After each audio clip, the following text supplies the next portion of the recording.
Sir, toll ಕಟ್ಟಬೇಡಿ ಅಂತ ಕುಮಾರಸ್ವಾಮಿ ಅವರು nice ರೋಡಿನ ಬಗ್ಗೆ ಹೇಳಿದರು ಸರ್. ಅದೊಂದು ದೊಡ್ಡ ವಿವಾದ ಆಗಿದೆ. ಕೆಲವರು ಡೈಲಿ ಜಗಳ ಮಾಡ್ತಿದ್ದಾರೆ, ಕಾಂಗ್ರೆಸ್ ಅವರು ವಿರೋಧ ಮಾಡ್ತಿದ್ದಾರೆ. ನನಗೆ ಅದರ ಟೆಕ್ನಿಕಾಲಿಟಿ ಗೊತ್ತಿಲ್ಲ. ವಿಚಾರವನ್ನು ತಿಳ್ಕೊಂಡು ಮಾತಾಡೋಂಥ ಕೆಲಸವನ್ನು ಮಾಡ್ತೀನಿ. ನೈಸ್ ರೋಡ್ ಬಗ್ಗೆ ನಂಗೆ ಮಾಹಿತಿ ಕಡಿಮೆ. ನಾವು ಹಾಸನ ಈ ಭಾಗದಿಂದ ಇರೋದ್ರಿಂದ ಆ ಭಾಗದಲ್ಲಿ ವಿಚಾರ ಗೊತ್ತಿಲ್ಲ. ಅವ್ರು ಹೇಳಿದ್ದಾರೆ ಅಂದರೆ ಅದರಲ್ಲಿ ಏನಾದ್ರು ಸತ್ಯಾಸತ್ಯತೆ ಇರುತ್ತೆ. ಆ ವಿಚಾರದ ಬಗ್ಗೆ ಮಾತನಾಡೋಷ್ಟು ವಿಚಾರಗಳು ನನಗೆ ಗೊತ್ತಿಲ್ಲ. ಸರ್, ಈಗ ಆದಾಯಕ್ಕೆ ಹೆಚ್ಚು ಆದಾಯ ಅಂತೇಳಿ ಜನಪ್ರತಿನಿಧಿನ ಒಬ್ಬ ವಕೀಲರು ದೂರನ್ನು ಕೊಟ್ಟಿದ್ದಾರೆ ಸರ್. ಅದು FIR ಮಾಡಿಬಿಟ್ಟು ಲೋಕಾಯುಕ್ತ SP ಅವರು ತನಿಖೆ ಮಾಡಬೇಕು ಒಂದು ಆದೇಶ ಆಗಿದೆ. ದೇಶದ ಕಾನೂನು ಮುಂದೆ ಯಾರೂ ದೊಡ್ಡವರಲ್ಲ. ಎಲ್ಲ ರೀತಿಯ ಸಹಕಾರವನ್ನು ಅವ್ರು ಏನು ವಿಚಾರವನ್ನು ಕೇಳ್ತಾರೆ ಅದು ಕೊಡೋ ಅಂಥದ್ದು ನಮ್ಮ ಜವಾಬ್ದಾರಿ ಇರುತ್ತೆ. ಅದನ್ನು ಮಾಡೋ ಅಂಥ ಕೆಲಸವನ್ನು ಮಾಡೋಣ. ಹಾಸನ ಜಿಲ್ಲೆಯ ಅಭಿವೃದ್ಧಿಯ ವೇಗವನ್ನು ಸಚಿವರಾಗಿರೋ ಕಾರಣಕ್ಕೆ ಶಿವಲಿಂಗೇಗೌಡರಿಗೆ ಹೆಚ್ಚು ಶಕ್ತಿ ಸಿಕ್ಕಿದೆ. ಇನ್ನಷ್ಟು ಜನಪರವಾದ ಕೆಲಸ ಮತ್ತು ಅಭಿವೃದ್ಧಿ ಕೆಲಸಗಳನ್ನು ಮಾಡಬೇಕು ಅಂತ ಜನರ ಅಪೇಕ್ಷೆ ಇದೆ. ಅವ್ರು ಮಾಡ್ತಾರೆ ಅನ್ನೋ ನಂಬಿಕೆಯನ್ನು ಅವರು ಸಾಕಾರಗೊಳಿಸ್ಬೇಕು ಅಂತ ಹೇಳಿ ಈ ಸಂದರ್ಭದಲ್ಲಿ ಅವ್ರಿಗೆ ಆಗ್ರಹವನ್ನು ಪಡಿಸ್ತೀನಿ. ನೋಡಿ, ಎಲ್ಲದಕ್ಕೂ ರಾಜಕಾರಣವನ್ನು ಎಳ್ತಾರೋ ಅಂಥ ಕೆಲಸವನ್ನು ಮಾಡಲ್ಲ. ನಾನು ಪ್ರಾಮಾಣಿಕವಾಗಿದ್ದರೆ ಬೇರೆದ್ರ ಬಗ್ಗೆ ಚಿಂತೆ ಮಾಡಬಾರ್ದು. ನಾನು ಬೇಸಿಕಲಿಯೇ ಬಿಸ್ನೆಸ್ ಮ್ಯಾನು, ಆಮೇಲೆ ರಾಜಕಾರಣಕ್ಕೆ ಬಂದಿರೋಂಥದ್ದು. ನಮ್ಮ ಬಿಸ್ನೆಸ್ಸಲ್ಲಿ ಮಾಡಬೇಕಾದ್ರೆ ಗೊತ್ತಿರೋದಿಲ್ಲ, ಪ್ರೀತಮ್ ಗೌಡರು ಹಿನ್ನೆಲೆ ಗೊತ್ತಿರಲ್ಲ. ಹಾಗಾಗಿ ಕೆಲವರಿಗೆ ಸಂದೇಹಗಳಿರುತ್ತೆ. ಆ ಸಂದೇಹವನ್ನು ಬಗೆಹರಿಸ್ಕೊಳ್ತಾರೆ ಈ ಎಲ್ಲಾದರೂ ವಿಚಾರಗಳ ಮೂಲಕ. ನಾವು ಪ್ರಾಮಾಣಿಕವಾಗಿದ್ದರೆ ಯಾವುದಕ್ಕೂ ಧೃತಿಗೆಡಬಾರ್ದು ಮತ್ತು ಎಲ್ಲದಕ್ಕೂ ರಾಜಕಾರಣವನ್ನು ತಂದೆಳಿಬಾರ್ದು. ಏನೇನಾಗುತ್ತೆ ಕಾನೂನು ಪ್ರಕಾರ ಅದಕ್ಕೆ ನಮ್ಮ ಸಹಕಾರವನ್ನು ಕೊಡೋದಷ್ಟೇ ನಮ್ಮ ಜವಾಬ್ದಾರಿ.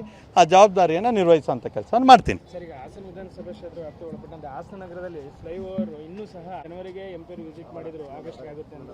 ಈಗ ಆಗಸ್ಟ್ ಮುಗಿದಿದೆ, ಇನ್ನೂ ಏನು ಸದ್ಯಕ್ಕೆ ಆಗಂಗೆ ಕಾಣ್ತಿಲ್ಲ ಸರ್ ಹಾಸನ ವಿಧಾನಸಭಾ ಕ್ಷೇತ್ರ. ಎಲ್ಲ ನೀವೇ ಹೇಳ್ತಾ ಇದ್ದೀರಿ, ಹಾಗಾಗಿ ನಾನು ಇನ್ನೇನು ಹೇಳಂಗಿಲ್ಲ. ನನಗೆ ಶಕ್ತಿ ಕೊಟ್ಟಂಥ ಸಂದರ್ಭದಲ್ಲಿ ಅತಿ ವೇಗವಾಗಿ ಮಾಡೋಂಥ ಕೆಲಸವನ್ನು ಮಾಡ್ತೀನಿ. ಆ ದಿನ ಬೇಗ ಬರಲಿ ಅಂತೇಳಿ ನನ್ನ ಕ್ಷೇತ್ರದ ಮತದಾರರಿಗೆ ನನ್ನ ಮೇಲೆ ಪ್ರೀತಿ ಇದೆ, ವಿಶ್ವಾಸ ಇದೆ, ಪ್ರೀತಮ್ ಕೆಲಸಗಾರ ಅನ್ನೋದಿದೆ. ಅದು ನನಗೆ ಅವಕಾಶ ಕೊಡ್ತಾರೆ ಶೀಘ್ರದಲ್ಲಿ ಅನ್ನೋ ನಂಬಿಕೆಯಲ್ಲಿ ನಾನು ಕೆಲಸವನ್ನು ಮಾಡ್ತೀನಿ. ಜನ ಏನು ತೀರ್ಮಾನ ಮಾಡ್ತಾರೋ ಆ ತೀರ್ಮಾನದ ಪ್ರಕಾರ ಕೆಲಸ ಮಾಡ್ಕೊಂಡು ಹೋಗಿ. ಗ್ರಾಮ ಪಂಚಾಯತಿ ಮೀಸಲಾತಿಲಿ DC ಅವರು ಏಕಾಏಕಿ ತೀರ್ಮಾನ ಮಾಡೋರಂತೆ ನೆನ್ನೆ ಇದು ಸುದ್ದಿಗೋಷ್ಠಿ ಮಾಡಿದ್ದಾರೆ ಸರ್. ಪ್ರತಿಭಟನೆ ಸಹ ಮಾಡ್ತೀವಿ ಅಂತ ನೀವು ಗಮನಿಸಿದ್ರೆ ಸರ್? ನಿಮ್ಮ ಗಮನಕ್ಕಿದೆ ಸರ್? ಯಾರಿಗೆ ಅನುಕೂಲ ಆಗಿರುತ್ತೆ ಅವ್ರಿಗೆ ಸರಿ ಇದೆ ಅನಿಸುತ್ತೆ, ಯಾರಿಗೆ ಅನಾನುಕೂಲ ಆಗಿರುತ್ತೆ ಅವ್ರಿಗೆ ಸಮಸ್ಯೆ ಇದೆ ಅನಿಸುತ್ತೆ. ನನ್ನೂ ಒಳಪಡಿಸಿ ಎಲ್ಲ ರಾಜಕಾರಣಿಗಳಿಗೂ ಅದೇನೇನೆ. ಹಾಗಾಗಿ ಅದಕ್ಕೆ ಹೆಚ್ಚು ಮಹತ್ವ ಕೊಡೋ ಅಂಥದ್ದಿಲ್ಲ. ಯಾರೇ ಇದ್ದರೂ ಕೂಡ ನಮ್ಮ ಬೆಂಬಲಿತ ಅಭ್ಯರ್ಥಿಗಳನ್ನ ಗೆಲ್ಸ್ಕೊಬರೋ ನಿಟ್ಟಿನಲ್ಲಿ ನಾವು ಕೆಲಸವನ್ನು ಮಾಡಬೇಕು. ಸರ್, ಆ ಥರದ್ದೇನೋ ನಿಮಗೆ ಲೋಪದೋಷ ನೀವೇನಾದ್ರು ಗಮನಿಸಿ? ಅಲ್ಲ, ಲೋಪದೋಷ ಇದ್ದರೆ ಕಾನೂನಿದೆ. ಕೋರ್ಟಿಗೆ ಹೋದರೆ 1 ನಿಮಿಷಕ್ಕೆ ಸ್ಟೇ ಸಿಗುತ್ತೆ. ಕಾನೂನು ಪ್ರಕಾರ ಮಾಡಿದರೆ ನಾವೇನು ಮಾಡಲಿಕ್ಕಲ್ಲ.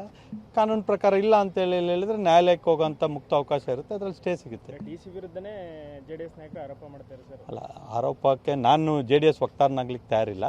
ಅವ್ರ ಸಮಸ್ಯೆ ಇದೆ, ಅವ್ರು ಹೇಳ್ಕೊಂಡಿರ್ತಾರೆ.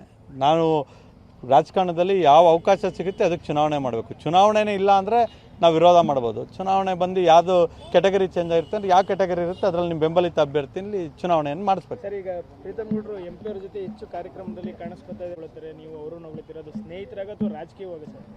ಈಗ ನಮ್ಮ ಸ್ಥಳೀಯ ಶಾಸಕರನ್ನು ಕೂರಿಸ್ಕೊಂಡು ನಾನು ಸ್ವರೂಪ ಅವ್ರು ಚೆನ್ನಾಗಿದ್ದೀವಿ ಅಂತ MP ಅವ್ರು ಹೇಳಿದ್ರು. ಅವಾಗ ಈ ಪ್ರಾಮುಖ್ಯತೆ ಕೊಡೋದಿಲ್ಲ. ಅವರು ಒಟ್ಟಿಗೆ ಗಣಪತಿಲಿ ಕೈ ಇಟ್ಕೊಂಡು ಓಡಾಡ್ತಾರೆ, ಮಾತಾಡೋದಿಲ್ಲ. ಪ್ರೀತಮ್ ಗೌಡ ಕೂತರು ಸುದ್ದಿ, ನಿಂತರು ಸುದ್ದಿ, ನಾನು ಬರಲಿಲ್ಲ ಅಂದರೂ ಸುದ್ದಿ. ಅದು ಪ್ರೀತಮ್ ಗೌಡನ ಶಕ್ತಿ. ಹಂಗಾಗಿ ಏನು ಮಾಡೋಕ್ಕಲ್ಲ. ಇರಲಿ, ಬನ್ನಿ ನೋಡೋಣ.